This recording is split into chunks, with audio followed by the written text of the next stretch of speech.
예배를 드리도록 하겠습니다. 하나님의 평강이 예배드리는 모든 분들에게 가득하시길 바랍니다.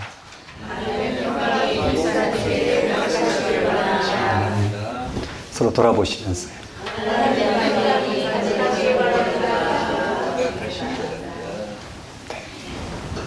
우리 한 사람 한 사람은 교회입니다. 복음을 듣고 복음 안에서 살아가도록 부르심을 받은 교회입니다. 오늘 또 주님의 몸된 교회로서 머리 되신 그리스도와 일치를 통해 하나님 안에서 살아가는 그런 삶이 짠 하고 펼쳐졌으면 좋겠습니다.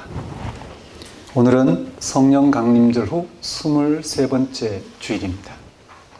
성경은 복음을 다음같이 전합니다. 만일 우리가 우리의 죄를 자백하면 그는 미쁘시고 의로우사 우리 죄를 사하시며 우리를 모든 불의에서 깨끗하게 하실 것이요.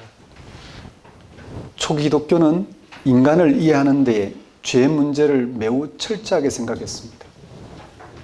아무리 금욕적으로 살아도 죄에서 자유로운 게 아니며 영혼을 아무리 육체와 분리해도 죄에서 자유로운 게 아니라는 사실을 뚫어본 것입니다. 차라리 죄가 있다고 인정하면 해결의 실마리가 풀리는데 죄가 없다고 하니 하나님을 부정하는 것이며 죄 문제를 해결하지 못한다는 것입니다. 그렇다면 기독교의 가르침처럼 죄를 인정하면 실제 삶에서 뭐가 달라진다는 것일까? 지금 기독교인과 일반 사람 사이의 실제 삶에서 무슨 차이가 있는지라는 질문으로 바꿔도 됩니다. 이 차이를 수치로 계산할 수는 없으나 분명한 차이가 있습니다. 미쁘시고 의로우신 하나님께서 우리의 죄를 사하시고 우리를 불의에서 깨끗하게 하신다고 말했습니다. 우리는 이 사실에 집중하는 사람들입니다. 기독교에서 말하는 죄의 원인은 생명의 주인이신 하나님과의 분리며 죄의 결과는 죽음입니다. 죄를 용서받는다는 말은 하나님과의 분리가 해결됨으로써 생명을 얻는다는 뜻입니다. 죄 문제가 우리의 삶에서 얼마나 실질적인지를 생각해 보십시오. 우리가 지금처럼 잘 살고 있지만 우리의 삶은 계속해서 불안하고 서로 적대시하고 더 잘 살기 위해 급급합니다. 우리의 삶이 어딘가 크게 훼손되고 왜곡되어 있다는 증거가 아닐까요? 삶의 훼손과 왜곡은 곧 죄의 결과가 아닐까? 죄의 문제 해결에서 열쇠는 예수 그리스도입니다. 초기 기독교인들은 예수님을 통해서 삶의 의미와 차원이 달라졌습니다. 많은 사람이 원하는 무병장수와 화려한 인생이 삶의 본질이 아니라는 사실을 확신할 수 있었습니다. 예수 그리스도로 인해서 받는 고난과 죽음을 예수 그리스도로 인해서 고난과 죽음을 두려워하지 않게 되었습니다. 하나님의 종말론적 생명의 영혼의 눈이 열림으로써 죄로부터 해방되고 죽음의 두려움에서 벗어난 것입니다. 오늘 우리도 그들과 같이 예수님을 믿음으로 죄사함과 죽음이 극복되는 삶을 살아가고자 합니다. 예배는 예수님을 통해서 하나님이 보이신 의로움, 하나님 보이신 생명 사건의 근거에서 세상이 얼마나 불의한지, 세상이 얼마나 죽음의 역사, 죽음의 권세 아래에 있는지를 꿰뚫어보고 하나님과 연결된 삶을 살고자 하는 가장 적극적인 시간입니다. 예배는 우리가 죄 가운데 있다는 사실, 무슨 수를 써도 우리 모두가 구원에 이르는 삶은 불가능하다는 사실. 하지만 예수 안에서 하나님이 죄 문제를 해결하시고 죄로 인한 죽음에서 우리를 건진다는 사실, 이 한 가지에 집중함으로 모두를 향한 의로움, 모두를 향한 구원, 모두를 향한 생명을 내 삶의 방식으로 살아가고자 결단하는 시간입니다. 다 같이 성령 강림절 후 23번째 주일 예배를 성부와 성자와 성령의 이름으로 드리겠습니다.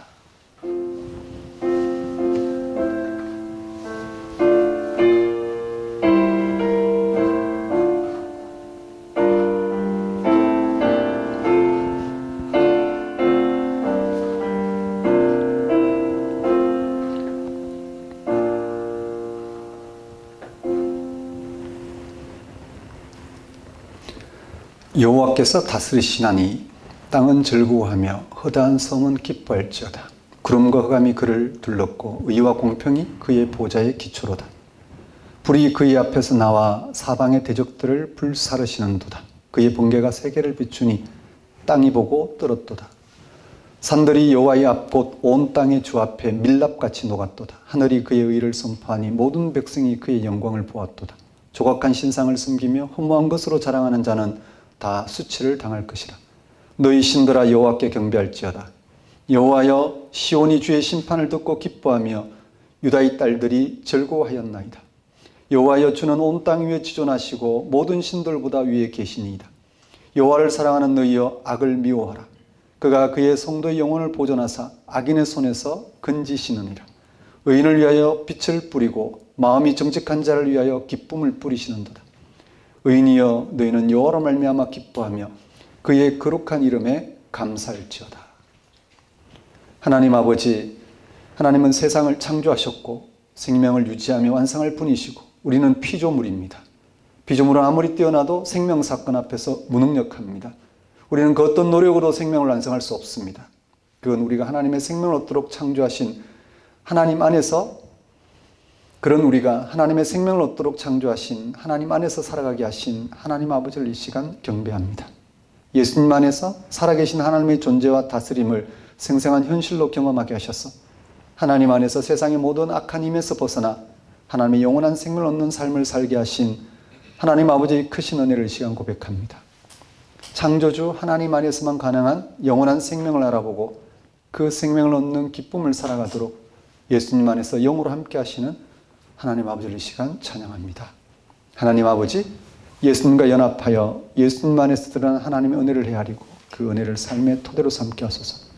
한 주간 예수님 안에서 새롭게 시작한 삶을 알아보고 거기에 삶의 토대를 둔 성숙한 삶을 살게 하소서. 무엇보다 그런 삶이 완성될 순간을 기다리고 거룩한 소망으로 세상을 향한 고유한 소명을 감당하는 삶을 살게 하소서. 예수님의 이름으로 기도드립니다. 다 같이 경배의 찬송 10장 찬양 드리겠습니다.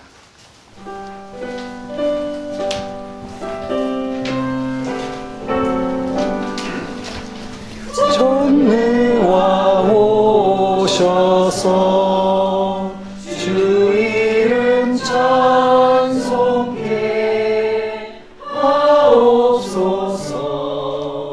영광과 권능의 성부여 오셔서 우리를 다스려 주옵소서.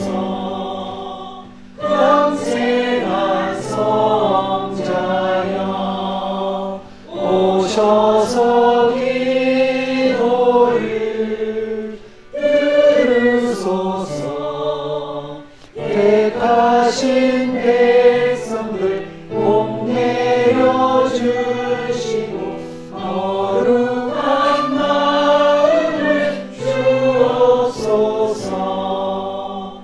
위로의 주 성령 오셔서 큰 증거 주옵소서.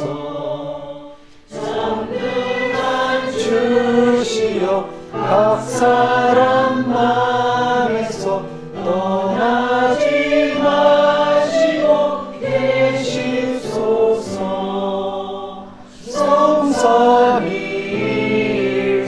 성삼위일체께 한없는 찬송을 드립니다. 존귀한 주님을 영광 중 배우고 영원히 모시게 하옵소서. 아멘. 다 같이 사도신경으로 신앙 고백하시겠습니다. 나는 전능하신 아버지 하나님 천지의 창조주를 믿습니다. 나는 그의 유일하신 아들 우리 주 예수 그리스도를 믿습니다. 그는 성령으로 잉태되어 동정녀 마리아에게서 나시고 본디오 빌라도에게 고난을 받아 십자가에 못 박혀 죽으시고 장사된 지 사흘 만에 죽은 자 가운데서 다시 살아나셨으니 하늘에 오르시어 전능하신 아버지 하나님 우편에 앉아 계시다가 거기로부터 살아있는 자와 죽은 자를 심판하러 오십니다. 나는 성령을 믿으며 거룩한 공교회와 성도의 교제와 죄를 용서받는 것과 몸의 부활과 영생을 믿습니다. 아멘. 이 시간은 참회의 시간입니다.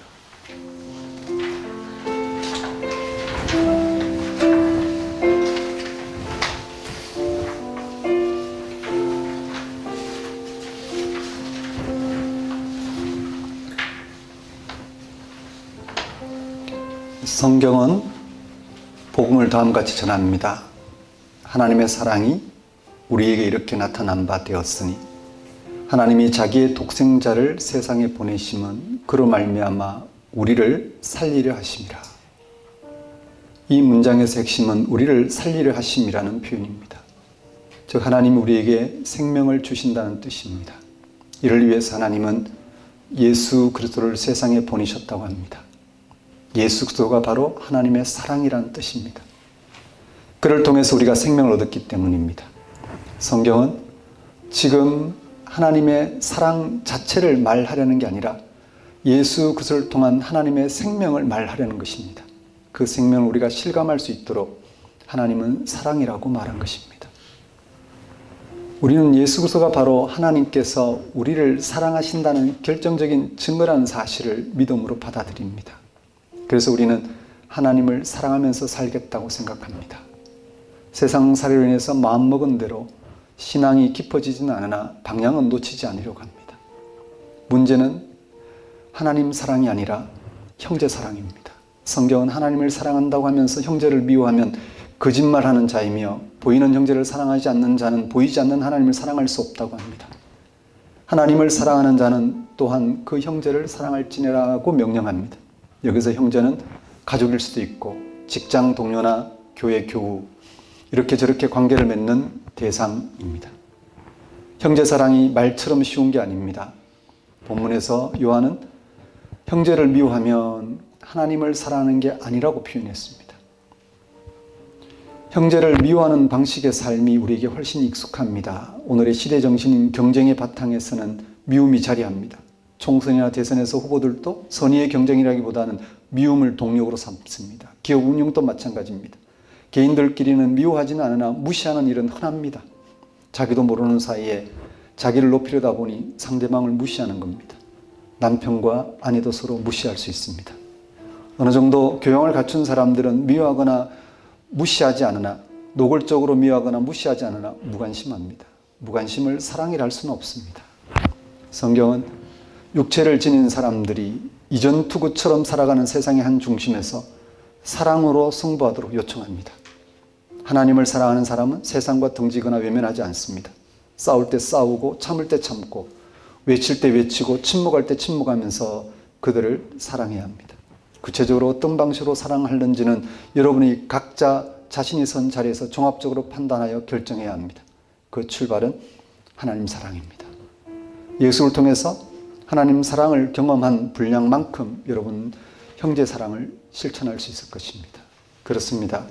예수를 통해서 하나님의 생명을 얻음으로 그 생명은 나와 모든 일에게 주어질 생명이고 그 어떤 다른 것보다 우선해야 된다는 사실을 알아본 사람은 모든 사람에게 그 생명을 전하고자 할 것입니다. 그 생명의 능력을 드러내고자 할 것입니다. 그 생명의 실제를 함께 나누고 싶어 할 것입니다.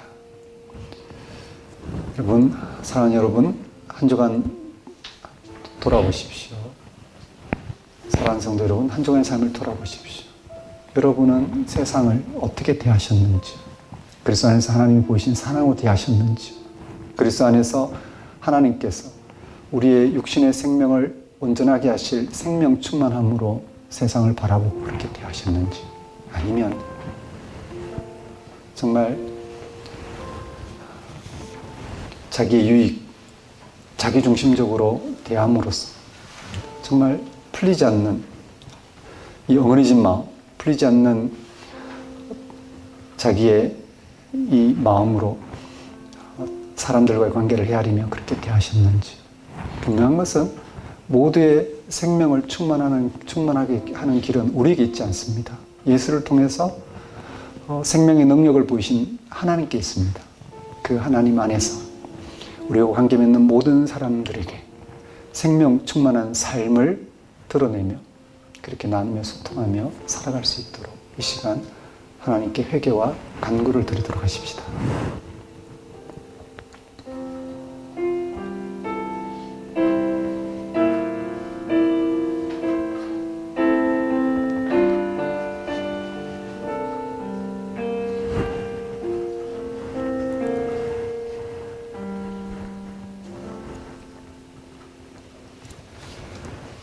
하나님 아버지, 우리가 예수 믿지 않았을 때나 예수를 믿지만 미숙한 방식으로 살아갈 때 우리가 대하고 저지른 우리의 삶을 용서하시고 이제 예수 안에서 하나님의 사랑 충만한 삶을 살아가는 성숙한 삶으로 인도하여 주옵소서.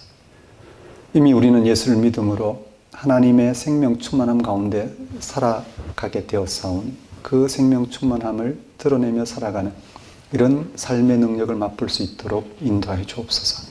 우리와 관계 맺는 가장 가까운 사람부터 이 하나님의 생명 충만함으로 대함으로 그 관계 안에서 형성된 우리의 그런 불의함, 미운 감정을 내려놓고 정말 하나님의 사랑 충만한 삶, 생명 충만한 삶으로 소통하면서 그렇게 다함 없는 하나님의 능력을 구하며 살아갈 수 있도록 인도하여 주옵소서.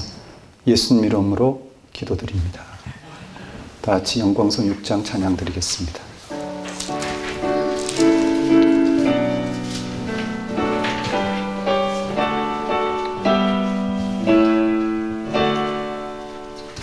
목소리 높여서 주 찬양하여라. 영광과 권세와 존귀와 위엄을 오늘이 다스리시는 만왕의 왕께 돌려라.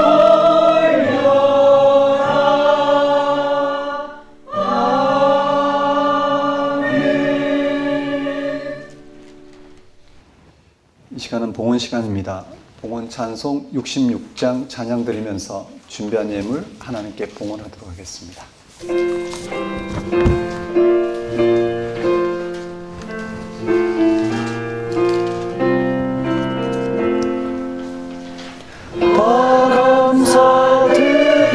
감사드리세 온 마음을 주께 바쳐 그 섭리 올라와 온 세상 기뻐하네.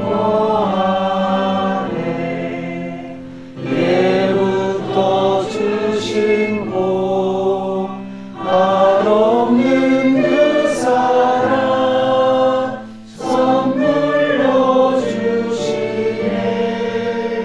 이제와 영원히 사랑의 하나님 언제나 함께 계셔. 기쁨과 평화에 복 내려 주옵소서.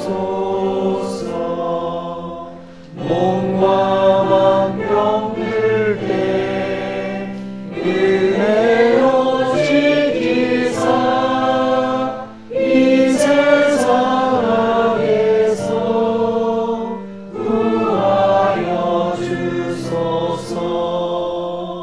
감사와 찬송을 다 주께 드리어라.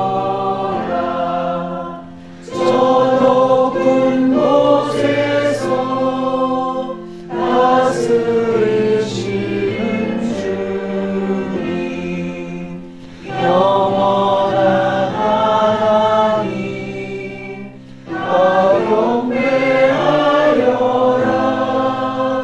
전에도 이제도 장래도 영원히 아멘.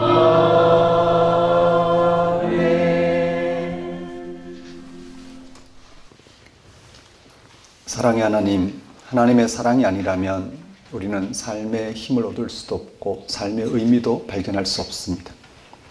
단순히 잘 먹고 잘 사는 것만을 목표로 한다면 그리고 사람들끼리 서로 친하게 사는 것만을 목표로 한다면 굳이 하나님의 사랑을 말할 필요도 없습니다. 그런 것은 모두 세상이 잘 알아서 제공해 주기 때문입니다. 하나님의 사랑은 세상이 주지 못하는 생명의 능력을 우리에게 허락합니다. 사랑이 성취할 수 있는 것과는, 사람이 성취할 수 있는 것과는 전혀 다른 차원의 능력입니다. 모든 것에서 버림받아도 여전히 평화와 기쁨을 가능하게 하는 능력입니다. 그 하나님의 사랑이 있기에 세상 살이를 두려워하지 않을 수 있습니다. 하나님은 바로 사랑 자체이십니다. 그렇기에 하나님의 사랑은 우리의 생각을 뛰어넘습니다. 하나님의 행위와 마찬가지로 하나님의 사랑도 사람의 예상을 뛰어넘습니다. 그렇지만 분명한 것은 우리가 아무리 깊은 수렁에 빠져도 하나님의 사랑이 우리를 건지신다는 사실입니다. 그 수렁이 죽음이라고 해도 말입니다. 하나님께서 언제나 변함없이 하나님 사랑하는 우리를 불러주셔서 사랑의 능력으로 세상을 이기도록 불러주시니 우리가 하나님의 크신 은혜를 어찌 찬양하지 않을 수 있겠습니까? 하나님 아버지, 이러한 하나님의 다스림 가운데 살아가게 하시는 하나님의 은혜를 이 시간 고백합니다. 우리의 모든 필요를 채우신 하나님께 감사와 영광을 돌리는 것은 우리의 마땅히 행할 바이며 또한 지극한 기쁨임을 알고 하나님 앞에 들고 나온 우리의 예물과 헌신을 받아주소서. 우리로 생명의 주 앞에, 그 신비 앞에, 그 약속과 미래 앞에 다만 순종하는 삶을 살게 하소서. 예수님 이름으로 기도드립니다. 교회 소식을 전하는 시간입니다. 작은 교회 여러분 안녕하십니까? 현재 우리는 작은 교회로 살아가고 있습니다. 작은 교회는 예수 그리스도 안에서 보이신 하나님의 생명의 능력 안에서 살아가고자 하는 신앙인들을 가리킵니다. 이제 작은 교회는 하고 있는 작은 교회는 말씀을 통해서 예수 안에서 우리와 함께 하신 하나님을 알아보고 있습니다. 그 하나님과의 관계를 맺고 하나님 안에서 살아가는 그런 영적인 삶을 우리가 살고 있습니다. 그 영적인 삶이, 즉 생명 충만한 삶이 세상의 불의함을 이긴다는 것도 알고 있습니다. 우리의 크고 작은 고난, 또 결국 당할 수밖에 없는 죽음도 이긴다는 사실을 알고 있습니다. 그래서 우리는 세상을 불의함대로 대하지 않고, 즉 자기 유익을 구하는 대로 대하지 않고, 자기 이해관계대로 대하지 않고, 상대적인 것에 휘둘리지 않고, 우리가 눈으로 보고 겪는 일들에 우리가 마음을 빼앗기지 않고 하나님 안에서 이미 극복된 삶을 우리는 살아가고자 합니다. 그런 우리에게 영이신 하나님이 함께 하셔서 하나님 안에서 살아가는 삶이 세상을 이긴다라는 것, 불의함을 이기고 허무함을 이기고 죽음의 절망을 극복하게 한다는 사실을 우린 경험합니다. 그렇게 작은 교회로 살아가는 우리는 주변 사람들에게 작은 교회가 살아가는 삶의 능력을 우리는 제공합니다. 나눕니다. 끝까지 우리는 불의한 세상에 희망을 품습니다. 끝까지 불의한 인간을 향하여 의로운 인간이 뭔지 알아보고 하나님의 의롭다 하신 방식으로 우리는 반복해서 대합니다. 그럴 때 우리 주변의 사람들도 보다 나은 삶, 하나님 안에서 우리가 취할 수 있는 그런 의로운 삶이 있다는 것을 알아보고 희망하게 되겠죠. 우리의 삶의 능력은 실망하지 않는 것입니다. 우리의 삶의 능력은 이런저런 형편에 주눅들지 않는 것입니다. 우리의 삶의 능력은 인내하는 것입니다. 끝까지 하나님 안에서 날마다 새롭게 되는 삶을 드러내고 그렇게 하나님께서 이루어가신 삶을 소망하며 끝까지 모든 사람을 향해서 그런 삶이 있다는 것을 제공하고 나누고 소망하는 데 있습니다. 그런 우리는 알게 모르게 기쁨을 누립니다. 그런 우리는 알게 모르게 하나님 뵙기도 할 수밖에 없습니다. 하나님, 나를 통한 이 생명 충만한 삶을 나를 통해서 하나님 모르는 이들에게도 전해줌으로써 그게 하나님 도왔다는 사실을 마침내 알고 받아들일 수 있도록 그렇게 사용하시라. 그렇게 역사하시도록 우리는 기도하는 마음으로 삽니다. 그런 우리는 그렇지 않은 사람과 삶의 차이가 있겠죠. 그렇게 함께 하나님 안에서 살아갔으면 좋겠습니다. 정말 죽음이 극복되는 생명을 열어내시는 그 하나님의 생명의 능력을, 그 하나님의 고유한 능력을 의지하며 그렇게 우리의 삶의 그 능력을 맛보도록 다함 없이 말씀에 집중하며 살아가는 작은 교회가 되었으면 좋겠습니다. 작은 교회 예배 안내입니다. 1부 주일 예배, 지금 드리고 있는 작은 교회 예배 주일 오전 10시 예배입니다. 2부 주일 예배, 작은 교회 함께하는 다음 세대 예배 주일 오후 12시입니다. 오늘 3차 신앙탐구가 있고 12시에 같이 예배 드립니다. 10일 5주간 예배 안내인데 오늘 둘째 주로서 갈매동에서 드리고 있습니다. 캐릭터 브릿지입니다. 다음 주는 노원구 근영백화점에서 드리고 그 다음 11월 4주차 5주차에는 다시 갈매동에서 드립니다. 주부를 참고하시면 될 것 같습니다. 다음 세대 신앙탐구 7번째 시즌인데요. 오늘 3차 과정이 있습니다. 아버지 이름을 거룩하게 하시며 그 아버지 이름을 거룩하게, 즉 하나님의 이름을 거룩하게 하는 기도입니다. 하나님의 이름이 거룩해야 되겠죠. 인간적으로 세속적인 차원에 떨어뜨리면 곤란합니다. 하나님의 이름이 거룩하다는 건 하나님의 창조주입니다. 부활의 주입니다. 생명의 주입니다. 그는 우리의 죽을 생명을, 죽음이 극복되는 생명을 베푸실 분입니다. 그런 하나님을 세속적인 데 끌어들이면 우리는 하나님을 경험할 길이 없습니다. 세상적인 자랑으로는 하나님을 경험할 길이 없습니다. 그건 다 허무한 겁니다. 하나님 안에서 극복돼야 되고 세상적인 즐거움이 아니라 하나님 안에서 세상의 어떤 삶도 즐거움을 맛볼 수 있는 그런 삶의 능력을 경험하는 게 바로 하나님 경험입니다. 하나님 이름을 거룩하게 하는 것 아주 중요합니다. 우리가 살아가는 이 삶에 하나님이 함께 하신다는 사실, 하나님이 함께 함으로써 우리에게 보이시는 삶의 능력은 이 세상이 줄 수 없는, 이 세상이 처한 모든 삶에도 불구하고 세상살이를 선물로 받아들일 만한 놀라운 사건이라는 것, 그걸 우리가 알아보고 그 하나님을 바라볼 때 영이신 하나님 우리를 찾아오셔서 하나님 안에서 살아가는 삶을 드러내시는, 이것이 우리의 신앙 여정에는 중요합니다. 우리가 따라잡을 수 없다 해서 우리의 삶에 그저 인간적으로 세속적인 차원에 적용해서 산다면 불의한 우리가 의롭게 하시는 그 하나님의 능력을 따라잡을 수 없어서, 의로우신 하나님의 그 의의 지평을 따라잡을 수 없어서 너무나 쉽게 이거다 저거다라고 주장하게 되면 우리는 희망이 없습니다. 눈앞에 이게 떨어지고 맙니다. 그렇지 않도록 다음 세대와 소통함으로써 우리의 삶을 누가 지키는지, 어디서 우리의 삶이 완성되는지를 알아보고 다음 세대가 다음 없이 그냥 하나님 안에서 주신 이 삶을 그렇게 풍성하게 살아갈 수 있도록 소통하는 그런 시간입니다. 응원해 주시면 감사하겠습니다. 그럼 오늘 우리에게 주신 하나님 말씀 보겠습니다.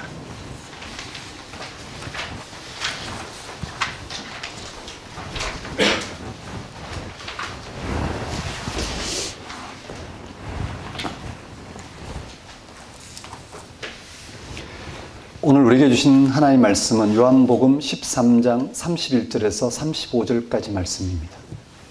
요한복음 13장 31절에서 35절까지 말씀 제가 받들어 봉독하겠습니다. 그가 나간 후에 예수께서 이르시되 지금 인자가 영광을 받았고 하나님도 인자로 말미암아 영광을 받으셨도다. 만일 하나님이 그로 말미암아 영광을 받으셨으면 하나님도 자기로 말미암아 그에게 영광을 주시리니 곧 주시리라. 작은 자들아 내가 아직 잠시 너희와 함께 있겠노라. 너희가 나를 찾을 것이나 일찍이 내가 유대인들에게 너희는 내가 가는 곳에 올 수 없다고 말한 것 같이 지금 너희에게도 이르노라. 새 계명을 너희에게 주노니 서로 사랑하라. 내가 너희를 사랑한 같이 너희도 서로 사랑하라. 너희가 서로 사랑하면 이로써 모든 사람이 너희가 내 제자인 줄 알리라. 하나님 아버지, 이 시간 선포되는 말씀을 통하여 하나님 안에서 살아가는 삶의 능력을 실감할 수 있도록, 그래서 세상이 하나님 안에서 살아가는 삶의 능력을 엿볼 수 있도록 인도하여 주옵소서. 예수님 이름으로 기도드립니다. 오늘 설교 본문은 요한복음 13장 31절에서 35절까지 말씀이고 제목은 예수님의 영광과 사랑입니다. 오늘 설교 본문의 배경은 가롯 유다의 배반으로 인하여 본격적으로 시작되는 예수님의 죽음입니다. 본문 바로 앞에 나오는 요한복음 13장 21절에서 30절 말씀은 예수님을 배신할 가롯 유다에 관한 이야기입니다.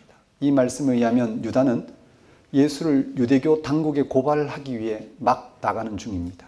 21절과 30절 말씀을 보십시오. 예수께서 이 말씀을 하시고 심령이 괴로워 증언하 이르시되 내가 진실로 진실로 너희에게 이르노니 너희 중 하나가 나를 팔리라 하시니 30절에 유다가 그 조각을 받고 곧 나가니 밤이르라. 예수님은 자기의 죽음을 아주 가깝게 느끼고 있었습니다. 요한복음 기자는 예수님의 죽음에 관하여 13장 1절에서 이렇게 언급했습니다. 예수께서 자기가 세상을 떠나 아버지께로 돌아가실 때가 이른 줄 아시고 예수의 죽음은 세상을 떠나 아버지께로 가는 것이라고 합니다. 아버지는 물론 하나님입니다. 예수님의 죽음은 이 세상으로부터 하나님께로 가는 사건이고 다시 하나님부터 제자들에게 오는 사건입니다. 그런 후에야 제자들이 예수님이 가신 하나님께로 갈 수 있게 됩니다. 그러니까 이러한 설명은 예수님의 죽음을 통하여 하나님이 하나님으로 드러나 우리가 그 하나님을 알아볼 수 있게 되는 사건이라는 것을 말하는 중입니다. 본문은 가롯 유다가 나간 후 남아있는 제자들에게 예수님이 자기의 죽음에 대하여 설명하는 내용입니다. 예수님의 죽음이 세상을 떠나 하나님께로 가시고 다시 하나님으로부터 세상에 오셔서 제자들을 불러주신 사건을 영광과 사랑으로 표현했습니다. 예수님은 자기의 죽음을 영광을 얻는 사건이고 그것은 예수님이 제자들을 향한 사랑의 결과라고 했습니다. 그래서 제자들도 영광에 참여하기 위해서는 예수님이 사랑하신 것처럼 서로 사랑해야 한다고 말씀하셨습니다. 예수님의 말씀을 제자들은 알아들었을까요? 예수님의 죽음이 영광과 사랑이라니 그걸 알아들었을까요? 본문 다음에 나오는 단락, 본문 바로 다음에 나오는 단락 13장 36절에서 38절은 제자들을 대표하는 베드로의 반응에 대한 말씀입니다. 요한복음 13장 36절에서 베드로는 예수께 다음과 같이 질문합니다. 예수님 말씀을 들은 베드로는 다음과 같이 질문합니다. 주여 어디로 가시나이까? 이 질문에 대한 예수님의 대답은 내가 가는 곳에 네가 지금은 따라올 수 없고 후에는 따라오리라 라고 합니다. 이 말씀에 대하여 베드로는 다음과 같이 반응을 보였습니다. 37절에 주여 내가 지금은 어찌하여 따라갈 수 없나이까? 주를 위하여 내 목숨을 버리겠나이다. 제자들을 대표한 베드로는 예수님이 가시는 길이 어떤 길인지 알아들었을까요? 알아듣고 지금 같은 반응을 했을까요? 이어지는 예수님의 대답을 보면 베드로는 알아듣지 못했습니다. 또 본문 13장 이후 14장에서도 예수님은 당신의 죽음에 대하여 제자들에게 말씀하시는 장면이 나옵니다. 14장 2절 3절에서 예수님 제자들을 위하여 거처를 예비하러 가는데 가서 거처를 예비하면 다시 와서 제자들을 데리고 예수님이 계신 곳에 있게 하겠다고 하시면서 다음과 같이 말씀하셨습니다. 내가 어디로 가는지 그 길을 너희가 아느니라. 그래서 이번에는 도마가 예수께 이렇게 반문합니다. 주여 어디로 가시는지 우리가 알지 못하거늘 그 길을 어찌 알겠사옵나이까? 앞에서 언급된 베드로와 같은 질문입니다. 이 질문은 베드로와 도마에게만 해당하는 게 아니라 초기 기독교에 속한 모두에게 해당합니다. 그리고 오늘 우리에게도 해당합니다. 저 질문을 알기 쉽게 해석하면 한마디로 예수님이 보이시고자 하는 하나님을 잘 모르겠다는 말입니다. 굉장히 솔직한 말입니다. 지금 예수님은 제자들에게 죽음을 암시하면서 어디론가 길을 간다고 말씀하셨습니다. 그 길은 물론 아버지적 하나님입니다. 베드로나 도마에게는 그것이 별로 명확하지 않았습니다. 사람이 죽으면 그걸로 끝나는 거지 어디로 간단 말일까? 도대체 예수의 죽음이 어떻게 하나님께로 가는 길이고 또 하나님 또 오는 길이고 제자들이 또 하나님께 가는 길이 된다는 말일까라는 것입니다. 사실 우리가 하나님을 믿기는 어렵습니다. 보이지도 않는 분이니 어쩔 수 없습니다. 그래서 고대 시대부터 사람들은 형상을 만들었습니다. 그런 방식으로라도 확인하고 싶었습니다. 지금 또 그런 형상을 만드는 건 마찬가지입니다. 또는 어떤 기적적인 사건을 통해서 하나님을 확인하려고도 했습니다. 요즘은 기복적인 현상이나 은사 현상으로 확인하려고 합니다. 그건 다 하나님을 믿기 어렵다는 증거입니다. 도대체 하나님을 믿는다는 건 무슨 뜻일까요? 확인할 수 없는 하나님을 어떻게 믿는다는 것일까? 바른 길을 찾지 못하는 경우 두 가지 극단으로 빠집니다. 하나는 냉소주의고 다른 하나는 열광주의입니다. 그것이 곧 하나님을 부인하는 꼴입니다. 베드로가 예수님이 가시는 길이 어떤 것인지를 알지 못하고 무조건 주를 위하여 목숨을 버리겠다고 했을 때 예수님은 그에게 다음과 같이 말씀하십니다. 네가 나를 위하여 목숨을 버리겠느냐? 내가 진실로 진실로 네게 이르노니 닭 울기 전에 네가 3번 나를 부인하리라.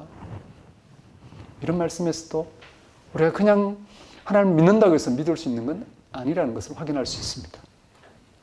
우리는 과연 예수님이 가신 길이 어떤 것인지 잘 알고 있을까요? 그래서 우리가 그를 진심으로 따르고 있을까요? 그가 가신 길을 알아보고 그가 가신 길에서 드러난 하나님을 실제로 알아보고 믿고자 할까요? 우리가 예수님이 가신 길이 어떤 건지를 알아보기 위해서는 본문의 말씀에 귀를 기울여야 합니다. 본문은 예수님이 가신 길, 즉 예수님의 죽음을 영광과 사랑이라는 두 단어로 설명합니다. 본문의 5절 중에서 앞에 31절과 32절은 영광을 말하고 뒤에 33절, 35절은 사랑을 말합니다. 31절과 32절에는 영광이라는 단어가 5번 나오고 33절, 35절에는 사랑이라는 단어가 4번 나옵니다. 본문은 예수님의 죽음이 영광을 받으시는 길이라고 합니다.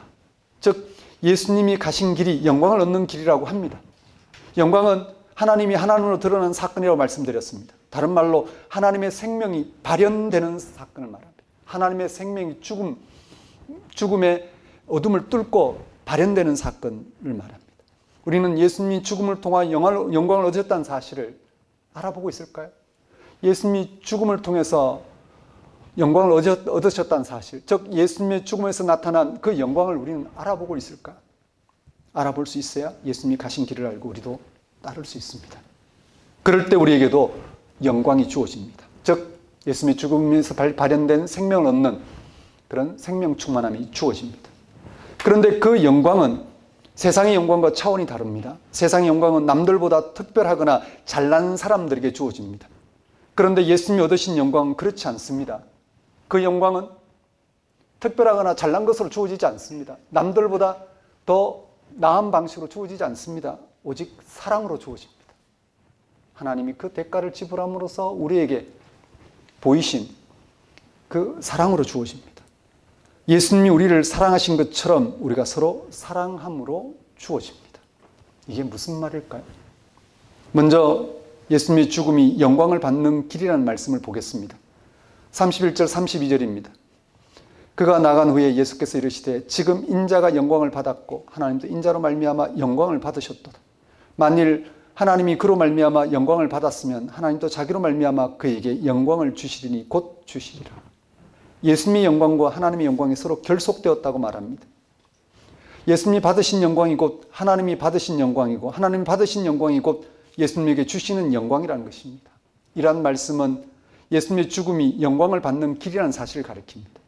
바울도 고린도 후서 4장 6절에서 예수 그리스도의 얼굴에 있는 하나님의 영광이라고 표현했습니다. 예수님의 죽음에서 하나님이 하나님으로 드러난 사건, 하나님의 생명이 성취되는 사건이 일어났다는 뜻입니다. 결과적으로 말하면 예수님이 죽은 자 가운데 부활하신 사건, 예수님이 죽은 자 가운데서 부활하신 사건이 곧 하나님의 영광이라는 말씀입니다. 생명이 성취되는 사건이라는 말씀입니다. 예수님의 죽음이 하나님의 영광을 받으시는 사건이라는 것은 요한복음 12장에서 이미 언급된 내용입니다. 예수님은 예루살렘에서의 죽음을 앞두고 죽음에 대한 심정을 하나님께 토로하는 장면이 나옵니다. 12장 27절은 다음과 같습니다. 지금 내 마음이 괴로우니 무슨 말을 하리요? 아버지여 나를 구원하여 이때를 면하게 하여 주옵소서. 이 대목에서 공간복음이 전하는 예수님의 겟세마네 장면과 겹치죠. 공간복음의 설명에 따르면 기도하던 예수님의 몸에서 흘러내리는 땀이 피처럼 보였다고 했습니다. 그 상황을 예수님이 견디기 힘들었다는 뜻입니다. 죽음에 대한 두려움도 없지 않았겠지만 그보다 더 근원적인 두려움은 하나님부터 버림받는 것이라는 사실입니다. 당시의 십자가 처형은 하나님부터 버림받는 것으로 인식되어졌습니다. 절망의 끝자락입니다. 그런 절망적인 상황에서도 예수님은 하나님을 향한 신뢰를 포기하지 않았습니다. 그래서 예수님은 그의 죽음을 받아들였습니다. 왜냐하면 그것이 하나님의 영광을 나타내는 길이라고 그는 믿었기 때문입니다. 본문 12장, 요한복음 12장 27절 28절에서 내가 이를 위하여 이때에 왔나이다. 내가 이를 위하여 이때에 왔나이다. 28절에서 아버지여 아버지의 이름을 영광스럽게 하옵소서라고 기도했습니다. 십자가의 죽음을 하나님의 영광으로 받아들인다는 것입니다. 예수님의 기도가 있자 하늘에서 다음 같은 소리가 들렸다고 합니다. 내가 이미 영광스럽게 하였고 또다시 영광스럽게 하리라. 여기서 영광을 얻을 때가 왔다는 말은 죽을 때가 왔다라는 뜻입니다. 복음서를 비롯해서 모든 신약 성경은 예수님의 십자가의 죽음을 복음의 핵심으로 간주했습니다. 십자가의 처형은 당시 유대인들에게는 끄리낌의 대상이고 이방인들에게는 어리석은 것이었는데도 말입니다. 십자가에 달린 이를, 십자가 달려 죽은 이를 하나님의 아들로 믿는다는 것은, 그리스도로 믿는다는 것은 그 누구에게도 설득력이 없는 것이었습니다. 예수님의 십자가의 죽음은 한편으로 하나님의 죽음이면서 다른 한편으로 사람의 죽음입니다. 우리는 모두 죽습니다. 이게 우리의 숙명입니다. 죽음 앞에서 모든 사람은 공평합니다. 아무도 피해갈 수 없기 때문입니다. 우리의 마지막 숙명이 죽음이라면 죽음의 문제를 해결하지 않으면 인생은 무의미에 떨어집니다. 우리가 붙들었던 모든 것들은 죽음으로 끝나기 때문입니다. 우리의 재산, 인간관계, 학문적인 업적, 삶의 열정 등등이 죽음으로 인해서 햇살에 사라지는 아침 안개처럼 흔적도 없이 사라집니다. 죽음에는 두 차원이 있습니다. 하나는 어느 때인가 미래에 다시 돌아올 수 없는 단계로 떨어지는 죽음 말입니다. 이것은 보통 우리가 말하는 죽는다는 죽음을 말합니다. 다른 하나는 지금 살아있는 실존에 감춰진 죽음입니다. 생명은 동시에 죽음이기도 합니다. 우리는 한날을 살지만 그는 없어집니다. 죽음으로 끝납니다. 내일 또 하루를 살지만 죽음으로 끝납니다. 생명은 역동적이면서 동시에 공허합니다. 죽음의 그림자가 우리의 삶에 드리워져 있기 때문입니다. 죽음이 우리의 삶을 삼키고 있기 때문에 하루를 열심히 살면 그만큼 내 삶이 풍성해지거나 새로워져야 되는데 그렇지 않습니다. 죽음이 잡아먹습니다. 그렇게 삶은 흔적도 없이 사라집니다. 인간이 그 모든 노력에도 불구하고 결국 죽음에서 벗어나지 못하는 이유가 무엇일까요? 아마 답을 잘 아실 것입니다. 죄입니다. 성경이 말하는 죄는 단순히 부도덕한 행동을 가리키는 게 아니라 더 근본적으로 하나님과의 단절을 가리킵니다. 하나님은 생명 창조자이고 수요자이며 완성자이십니다. 따라서 하나님과의 단절은 생명과의 단절입니다. 생명과의 단절로 인해서 인간은 어떤 방식으로도 참된 만족을 얻을 수 없습니다. 삶의 완성을 꿈꿀 수가 없습니다. 우리가 원하는 모든 것을 소유해도 이런 상황은 변하지 않습니다. 소유가 많아질수록, 소유욕이 강해질수록 오히려 생명으로부터 멀어집니다. 재물이 많은 청년이 영생을 얻을 수 있는 길을 묻다가 결국 실망해서 돌아간 뒤에 예수님 제자들에게 다음같이 말씀하셨습니다. 낙타가 바늘기로 들어가는 것이 부자가 하나님 나라에 들어가는 것보다 쉬우니라. 소유나 소유욕으로는 우리의 생명 완성에, 즉 하나님 보신 생명 사건에 가까이 가기란 불가능하다는 말씀입니다. 예수님은 자기의 죽음을 가리켜 영광을 얻는 길이라고 말씀하셨습니다. 영광은 하나님과 일치를 통하여, 하나님과 연결을 통하여 생명이 발현하는 사건입니다. 자신의 십자가 운명에서 생명이 발현한다는 뜻입니다. 역설적인 표현입니다. 죽음은 생명 파괴인데 어떻게 생명의 발현이라고 할 수 있겠는가? 겉으로만 보면 예수님의 십자가 죽음은 모든 것이 끝장날 뿐만 아니라 사람들로부터 조롱받을 수밖에 없는 사건입니다. 아무도 이를 부정할 수 없습니다. 그런데 예수님은 자신의 운명을 하나님 나라의 관점, 하나님의 능력 안에서 받아들였습니다. 하나님의 창조와 종말론적인 생명 완성에 자신의 모든 운명을 걸었습니다. 창조주 하나님과 관계 속에서 발현될 생명의 능력, 자신의 운명을 걸었습니다. 그래서 십자가의 운명도 받아들일 수 있었습니다. 하나님은 그를 죽은 자 가운데서 살리셨습니다. 예수님이 질적으로 새로운 생명으로 변화하신 것입니다. 사람들은 세상의 생명 원리에 익숙해져서, 사람들은 지금의 세상 원리에 익숙해져서 하나님의 생명에 관심이 없습니다. 속된 표현으로 잘 먹고 잘 살아야 한다는 고정관념이 너무 강합니다. 그게 왜 착각인지 여러분들은 잘 아실 겁니다. 우리가 잘 먹고 잘 살기 위해서 이룬 것들은 보잘것없습니다. 사람들이 행복한 조건으로 열거하고 있는 것들이 산더미처럼 많아도 한순간에 모든 것이 사라집니다. 죽음이나 그와 유사한 것부터 벗어나려고 많은 노력을 하지만 거기서 생명을 얻지 못한다는 것은 분명합니다. 예수님은 하나님만이 생명을 주신다는 사실을 분명하게 알았습니다. 그것도 전적인 은혜로 하나님이 생명을 주신다라는 것, 값없이 하나님이 생명을 베푸신다는 사실을 알았습니다. 그 하나님의 생명은 우리가 생산해내는 게 아니라 우리에게 은혜로 주어질 뿐입니다. 이런 말씀을 들으면 우리는 왜? 라는 의문을 갖게 됩니다. 하나님은 무엇 때문에 우리에게 생명을 주시겠다는 것이냐라는 것입니다. 우리가 받아들이고 싶지 않은데도 말입니다. 또 예수님은 무엇 때문에 자신의 죽음을 통하여 우리에게 생명을 주시고자 하셨느냐는 것입니다. 예수님을 따르는 제자들은 그를 배반하고 부인했습니다. 세상은 그를 저주하고 십자가에 못 박았습니다. 그런데도 그는 하나님과 일치한 자기의 죽음을 통하여 하나님의 생명을 드러내고자 했습니다. 그리고 하나님은 그의 죽음을 통하여 세상에 하나님의 생명을 얻도록 하셨습니다. 무엇 때문에 이같이 하셨을까? 그 동기는 사랑입니다. 세상을 향한 하나님의 행위는 사랑이 아니고는 어떤 동기도 발견할 수가 없습니다. 하나님은 왜 무가 아니고 무언가를 존재하게 하셨을까? 하나님은 왜 죄와 죽음에 처한 세상을 버려두지 않고 예수님을 통하여 하나님의 생명을 취하게 하셨을까? 이러한 질문에 대한 유일한 대답은 사랑입니다. 하나님은 하나님이 아닌 대상인 세상을 창조하시고 구원하셔서 하나님이 영원한 생명을 누리고자 하신 사랑 외에는 어떤 다른 이유도 찾을 수가 없습니다. 우리 기독교는 바로 이러한 하나님의 사랑에 근거하고 있는 것입니다. 요한복음 4장 19절은 다음과 같습니다.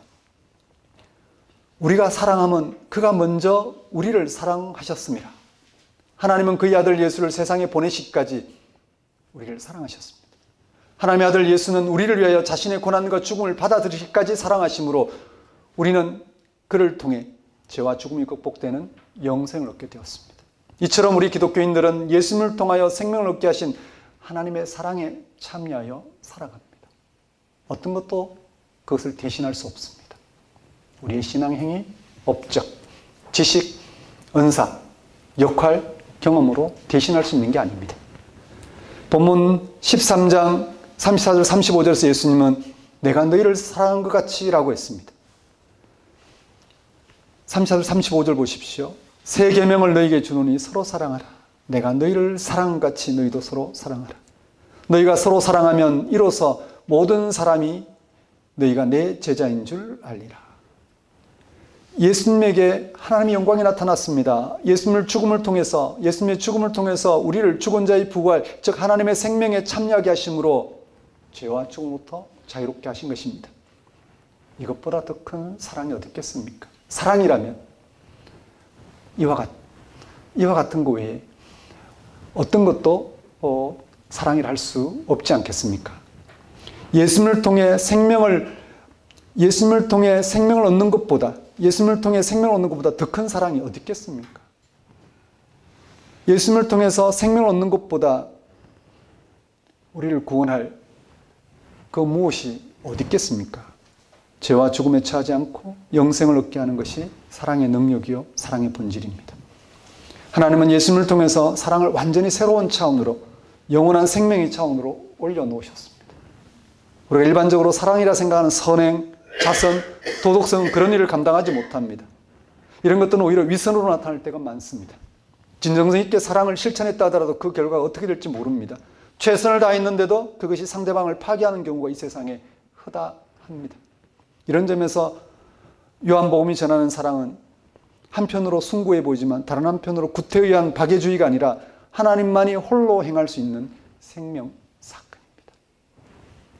예수님은 제자들에게 죄와 죽음에 처하지 않고 영생을 얻게 하는 주님의 사랑에 참여하라고 명령하십니다. 서로 사랑하라. 남들에게 내가 이만큼 잘했는데 그런 사랑 말고 정말 하나님의 생명을 베푸시는 그 사랑에 참여하라고 요청합니다. 서로 사랑하라. 이것은 새 계명입니다. 서로 사랑하라는 이 계명을 들은 제자들이 그 당시 어떤 형편에 있었는지 살펴봐야 합니다. 이 말씀은 예수님이 제자를 떠나기 전에 하신 고별 설교의 서론에 해당합니다. 이제 예수님 없이 제자들끼리 공동체를 유지해야만 합니다. 이를 위해서 제자들 사이의 영적 사귐, 즉 사랑은 필수입니다. 밖에 사람들이 볼 때 예수님의 제자라는 표시가 날 정도로 서로 생명을 얻게 하신 사랑에 집중하는 공동체가 되라는 것입니다. 그래야 예수 믿고 따르는 제자 공동체의 특성이 드러납니다. 본문 35절 말씀 이를 가리킵니다. 너희가 서로 사랑하면 이로써 모든 사람이 너희가 내 제자인 줄 알리라. 서로 사랑하라는 계명은 단순히 서로 베풀고 용서하고 아끼라는 뜻이라기보다는 예수님의 사랑에 집중하라는 것입니다. 거짓 사랑에서 또 인간적으로 세속적인 사랑에 머물지 말고 실제 생명을 얻게 하고 생명 충만함과 생명 안에서 소통하는 그 사랑, 그 사랑에 집중하라는 뜻입니다. 예수님의 사랑에 집중한다는 게 무슨 뜻인지 잘 생각해 보십시오. 그 내용은 우리가 잘 알고 있는 것입니다. 예수님을 통해서 우리는 죄 용서를 받고 의롭다 인정받게 되었습니다. 더 나아가 부활 생명에 들어갈 수 있게 되었습니다. 험하고 무상한 이 세상의 삶으로 끝나는 게 아니라 영원한 생명에 참여할 수 있게 되었습니다. 그 안에서 우리는 우리의 삶을 마주하고 바르게 대함으로써 극복할 수 있는 은혜를 입었습니다. 이거보다 더 크고 근본적인 사랑은 이 세상에 없습니다. 그것이 바로 예수님을 통해서 일어났습니다. 만약 이런 사실을 단순한 정보로서가 아니라 실질적으로 믿는 사람이라 한다면 그는 더욱 예수님의 사랑에 근거하여 세상을 살아가고자 할 것입니다. 그런 사람이라 한다면 가족과 이웃과 전혀 새로운 차원의 관계로 들어갈 것입니다. 생명의 관계입니다. 누가 얼마만큼 베풀었냐가 아니라 누가 얼마만큼 못했느냐가 아니라 우리가 어찌할 수 없는 하나님이 예수 안에서 보이신 생명 관계로 들어갈 것입니다. 그 생명의 힘이 곧 사랑입니다. 이 사랑은 인간의 행위가 아니라 오직 하나님의 행위이며 그분의 능력일 뿐입니다. 이렇게 사랑은 우리의 소유가 아니라 우리의 소유나 능력이 아니라 하나님의 능력이고 바로 하나님 아들이신 예수님에게만 가능한 사건입니다. 그렇다면 사랑의 사람이 되려면 어떻게 해야 할까? 우리가 두 손을 모으고 날마다 사랑의 사람이 되게 하려고 기도하면 될까요? 사랑의 사람이 되기 위해 특별 훈련이나 특별한 노력이 필요한 것일까요? 사랑의 능력을 보인 위대한 신앙인들의 간증을 들으며 추앙하면 될까요? 아들을 살해한 사람을 용서해주고 당신의 아들을 삼으셨다라는 그런 간증을 들으면 될까요? 그래서 마음이 뜨거워져서 우리도 그렇게 살아가면 그런 능력이 나타나는 걸까요? 그런 것도 작은 유익이 될 수는 있습니다. 하지만 그것으로 우리가 사랑의 사람이 될 수는 없습니다.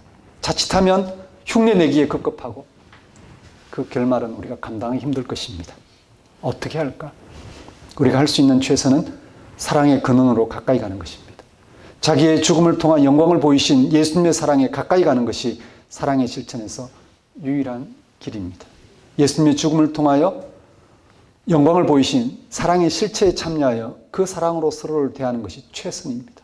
다른 말로 말하면 우리가 보고 있는 영광이 어떻게 우리에게 주어졌는지, 우리가 예수 안에서 경험하는 하나님의 생명이 우리에게 어떻게 주어졌고 그 생명을 알아보고 그 생명 안성에 이르게 되는지를 우리가 알아보는 것입니다. 결국 예수님의 사랑에 참여하는 길이요, 참여하고 있다는 사실에 대한 증거가 서로 사랑하는 것이라 할 수 있습니다. 그렇습니다. 예수님의 사랑에 참여한 사람들은 서로 사랑하게 되고 서로 사랑하는 사람들은 이미 사랑에 참여한 것입니다. 다른 것을 내세우지 않습니다. 자기 은사를 내세우지 않습니다. 자기의 역할을 특별하게 여기지 않습니다. 자기의 경험을 하나님이 자신을 더 사랑하는 경험으로 내세우지 않습니다.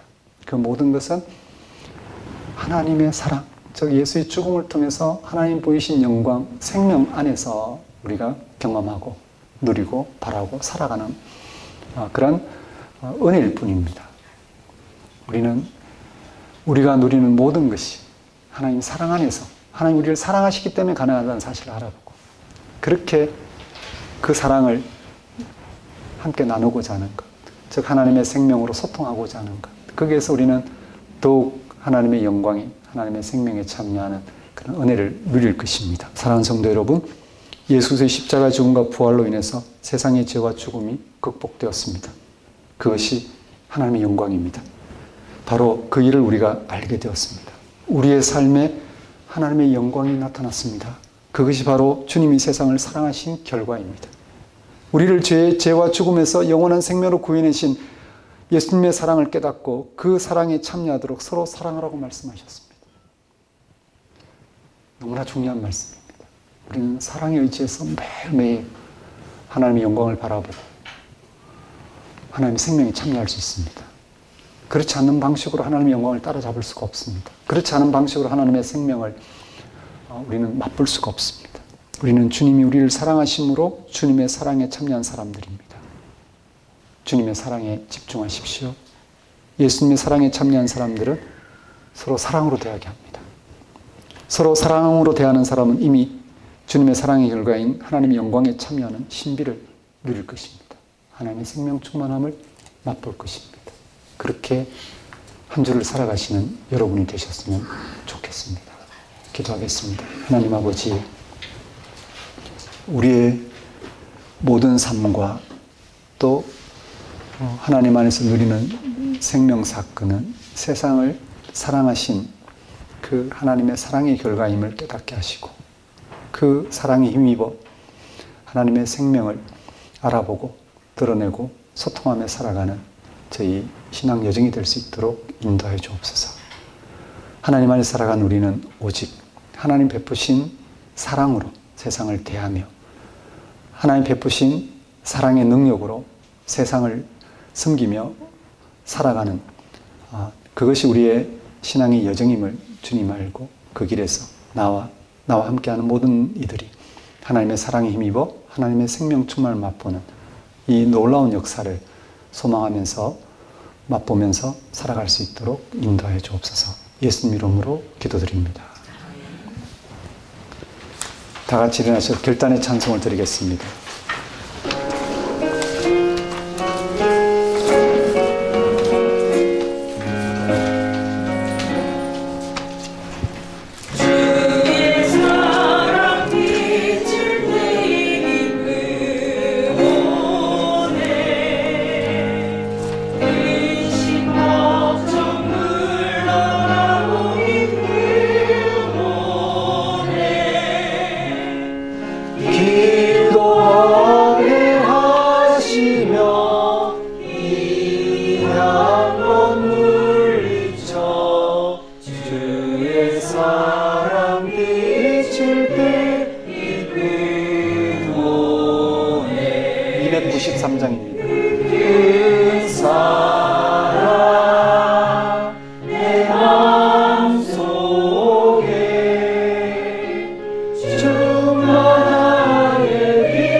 우리들의 가는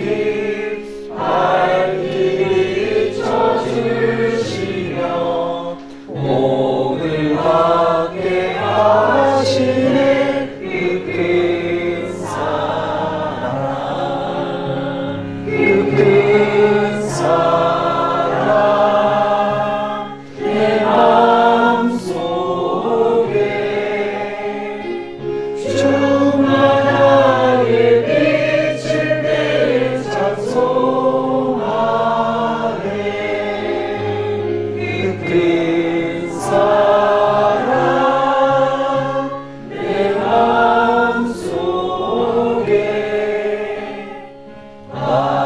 화평함과 기쁨 주의 그 큰 사랑, 주의 사랑 비칠 때의 그 광채가 찬란하게 우리 둘러 비치겠네. 세상 모두 이기고 천국 생활할 때도 주의 사랑 비치네. 그 큰 사랑, 그 큰 사랑 내 마음속에 충만하게 비칠 때 찬송하네. 그 큰 사랑 내 마음속에 화평함과 기쁨 주의 그 큰 사랑. 기도하겠습니다. 이제는 우리 주 예수 그리스도의 은혜와 하나님의 무한하신 사랑과 성령님의 교통하심, 예수님의 죽음을 통하여 영광을 보이신 사랑의 실체에 참여하여 서로 사랑함으로 영광에 참여하는, 서로 사랑으로 대하며 생명 충만함에 참여하는 삶을 살아고자 결단한 주의 백성 위에 영원히 함께 하시기를 축원합니다.